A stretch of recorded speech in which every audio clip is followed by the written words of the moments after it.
நான் C. Joseph Vijay எனும் நான்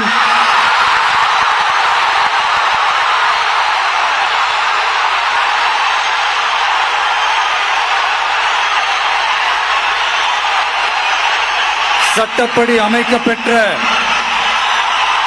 இந்திய அரசியல் அமைப்பின்பால் உண்மையான நம்பிக்கையும் மாறா பற்றும் என்றும்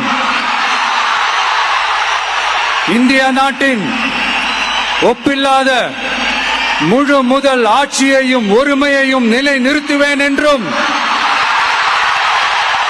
தமிழ்நாட்டு அரசின் முதலமைச்சராக உண்மையாகவும் உளச்சான்றின்படியும் என் கடமைகளை நிறைவேற்றுவேன் என்றும்